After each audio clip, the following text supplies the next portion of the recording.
అసలే అంతంత మాత్రం బతుకులు, వెయ్యికి వెయ్యి ఆసరా అనుకునే బోటాబోటి జీవితాలు.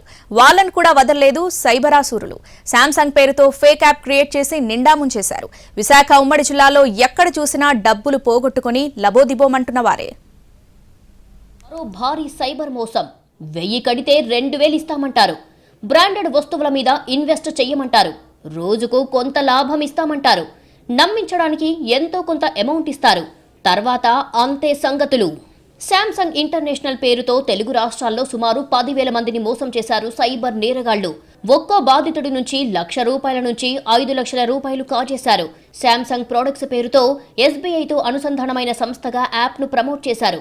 ఇంటర్నేషనల్ అనేసరికి నిరుద్యోగులు, చిరుద్యోగులు, ముఖ్యంగా గృహిణులు ఆశపడ్డారు. మోసపోయామని ఆలస్యంగా గ్రహించి విశాఖ సైబర్ క్రైమ్ పోలీస్ స్టేషన్లో ఫిర్యాదు చేశారు. శాంసంగ్ ఇంటర్నేషనల్ అదొక యాప్. దాన్ని 3కి రిఫర్ చేయాలి. చేస్తే కొంత బోనస్ ఇస్తారు. ఓపెన్ చేస్తే IPOలు, ల్యాప్టాప్, సెల్ ఫోన్ల లాంటి గ్యాడ్జెట్స్ కనిపిస్తాయి. వాటి మీద ఇన్వెస్ట్ చెయ్యమని అడుగుతారు. అవన్నీ బ్రాండెడే కావడంతో నమ్మాల్సి వస్తుంది. రోజుకు కొంత అమౌంట్ చొప్పున వస్తుందని చెప్తారు. సపోజ్ 10,000కు ఒక గ్యాడ్జెట్ కొనుగోలు చేస్తే వారం రోజుల్లో 50 నుంచి 60,000 వస్తాయని చెబుతారు.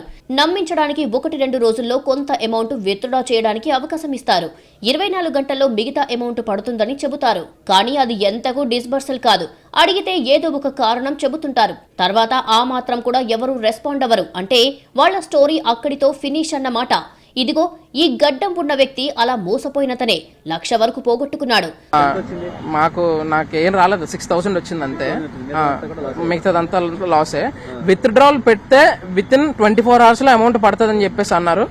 కానీ మండే విత్డ్రాల్ నేను పెట్టాను. ఆ రోజు నుంచి వీళ్ళేమో సస్పీషియస్ గా ఉన్నారనమాట. ఈ గ్రూప్ లో అందరూ ఉన్నా.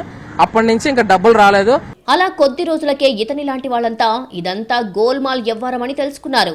ఒక్కొక్క బాధితుడు బయటకొస్తున్నాడు. వేల నుంచి లక్షల వరకు పెట్టిన వారు కూడా ఉన్నారు. చిన్నా చితక ఉద్యోగాలు చేసుకునేవారు, గృహిణులు ఈ మాయగాళ్ల వలలో పడి సర్వం పోగొట్టుకున్నారు.